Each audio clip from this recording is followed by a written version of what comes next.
Praise God. Praise God. God is good all the time and all the time. God is good. Praise God. Praise God. Isang mapagpala sa bawat isa. Sa pagkakataong ito, tayo po ay dudulog, lalapit sa ating Diyos na buhay na may pananampalataya na kung saan may dalawa o tatlo na nagkatipon sa kanyang ngalan. Naroon siya sa kanilang kalagitnaan. Sa araw na ito, tayo po ay dudulog sa Panginoon sa ngalan ng bayan ng Kiblawan sa probinsya ng Davao del Sur. Ating hihilingin na maitatag ang altar ng ating manunubos sa bayan ng Kiblawan. May mudag sa ato mga kaigsuunan diha sa Visayas ug sa Mindanao. Bisan pa katong ato mga kaigsuunan nga anaa sa Luzon ug sa laing nasod. Dalaygon ang Ginoo sa walay katapusan. Ang atin pong pagsambay mula sa aklat ng mga awit, 89 na kabanata.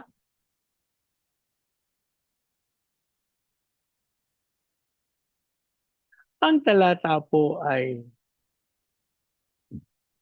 35.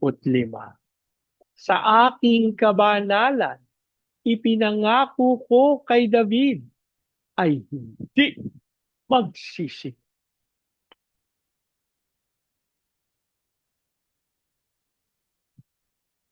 Sa aking kabanalan,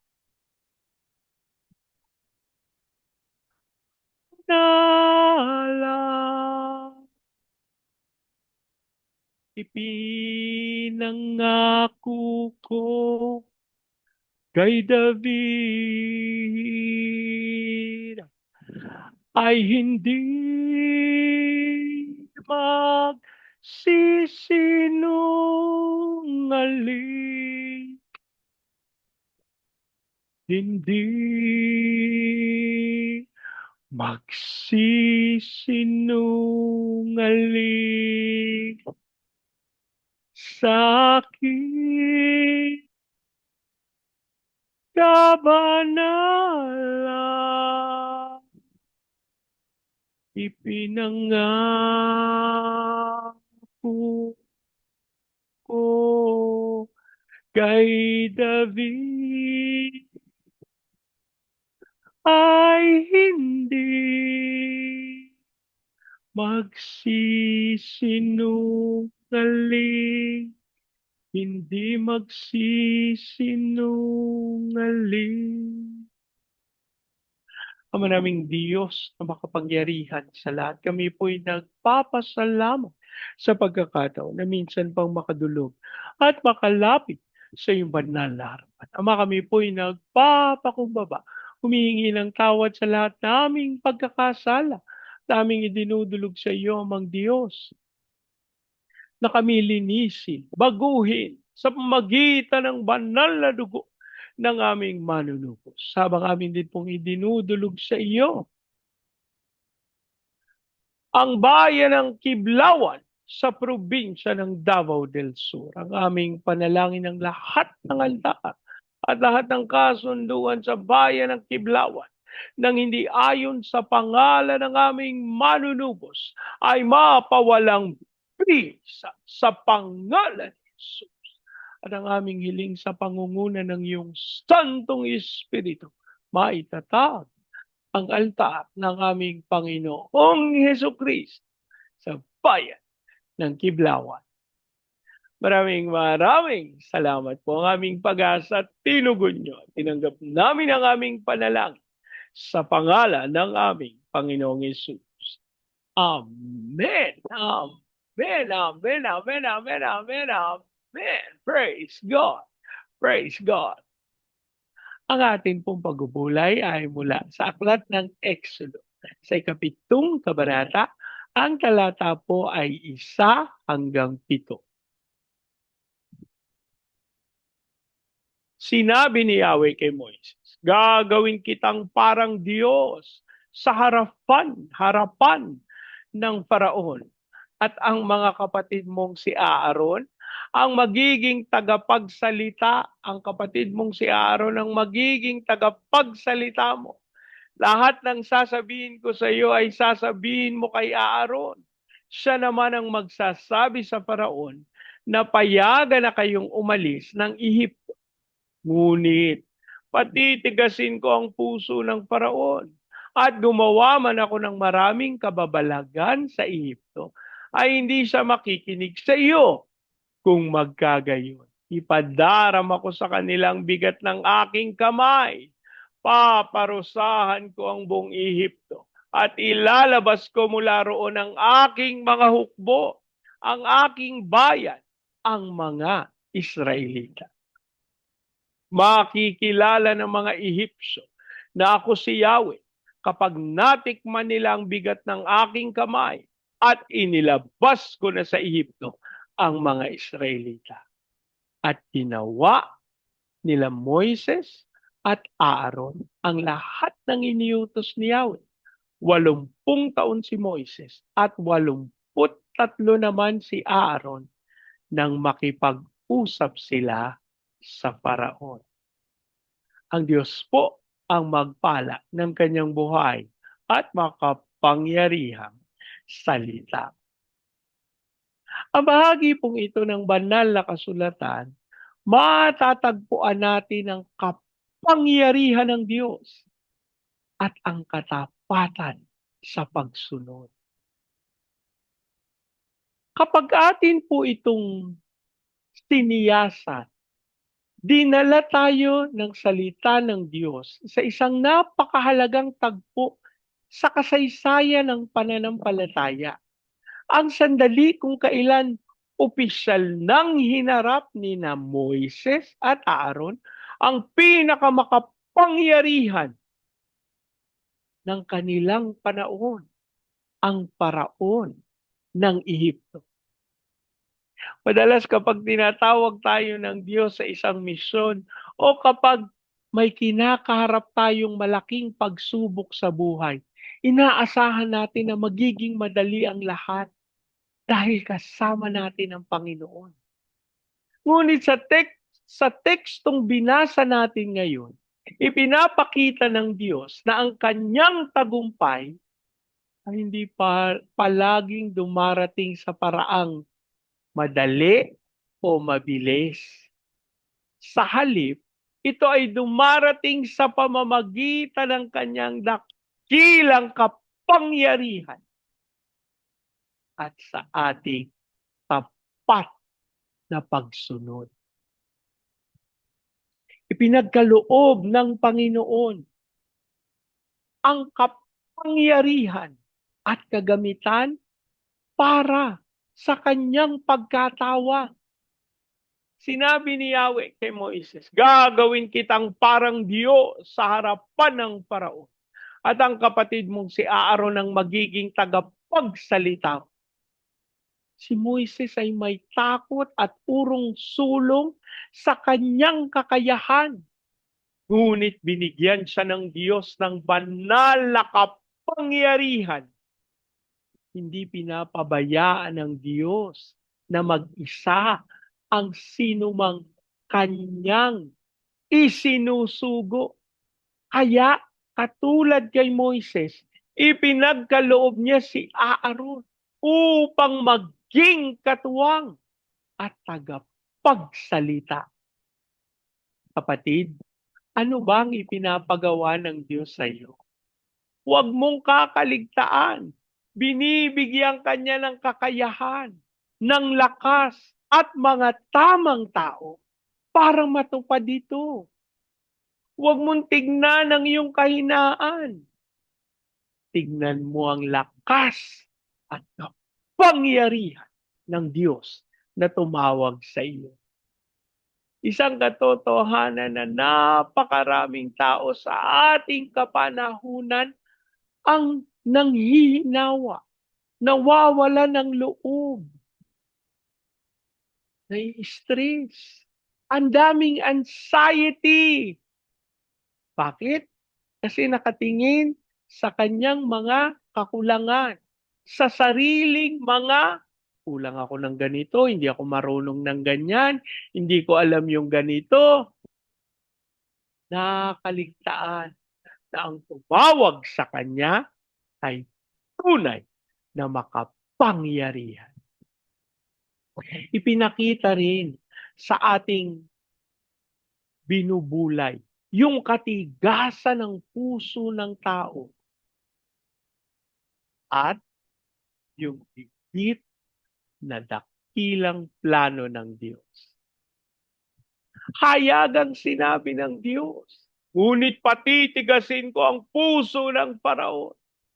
Alam na ng Diyos, natatanggi ang Paraon. Bakit tinayaan ng Diyos na maging mahirap ang sitwasyon? Upang ipakita niya ang kanyang mga kababalagan at upang makilala ng mga Ehipsyo na siya si Yahweh.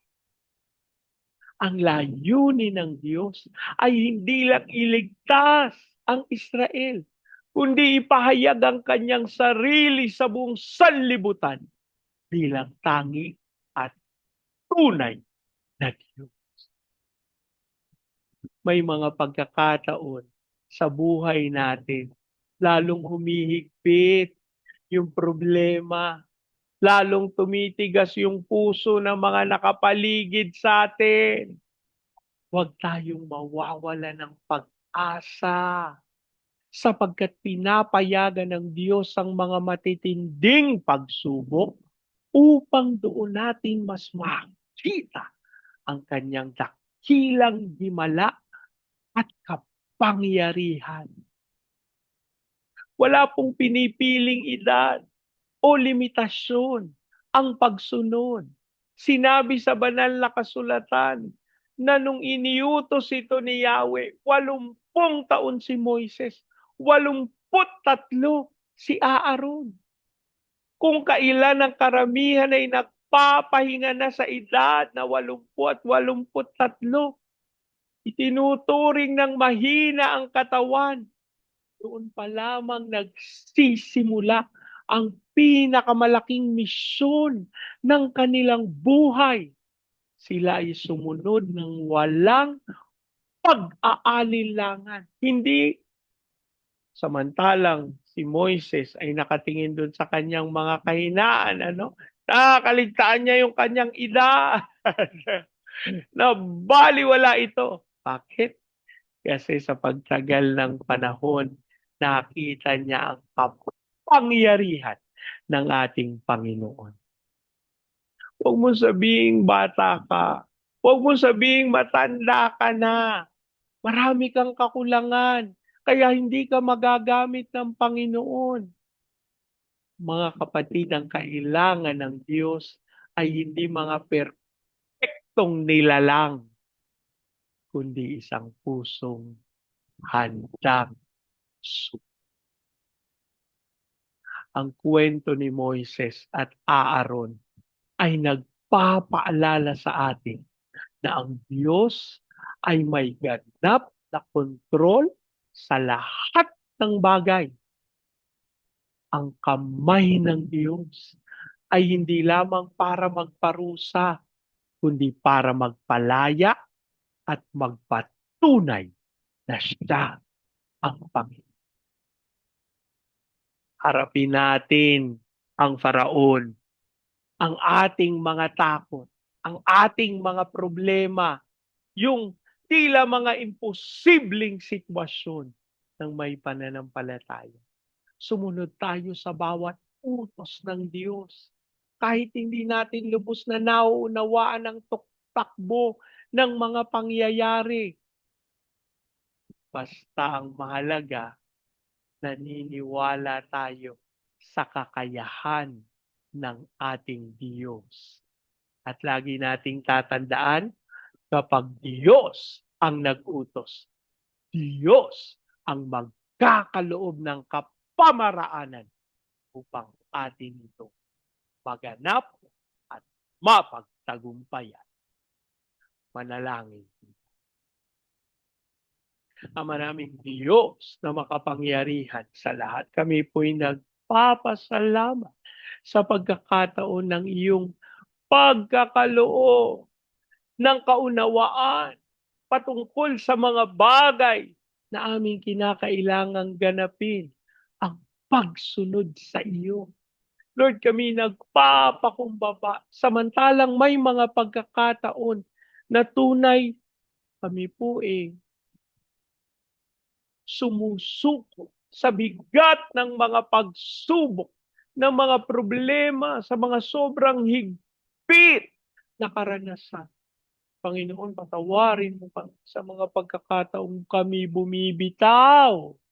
At sa oras na ito, kami nanunumbalik sa iyo at sa pananampalataya.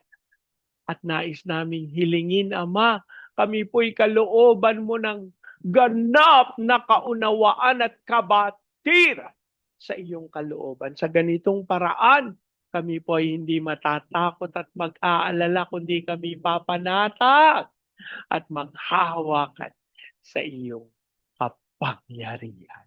Lord, sa oras na ito, idinudulog din namin sa iyo ang bayan ng Kiblawa sa probinsya ng Davao del Sur. Ang aming panalangin, ang katawan ng aming Panginoong Hesukristo, naway mapag-isa, magkaroon ng pagpapakumbaba, magkaroon ng pag-asa sa iyong kapangyarihan at tunay na maging dahilan nito upang ang Santong Espiritu ay mag-ugat at maganap na maitatag ang altar ng aming Panginoong Hesukristo sa bayan ng Kiblawan.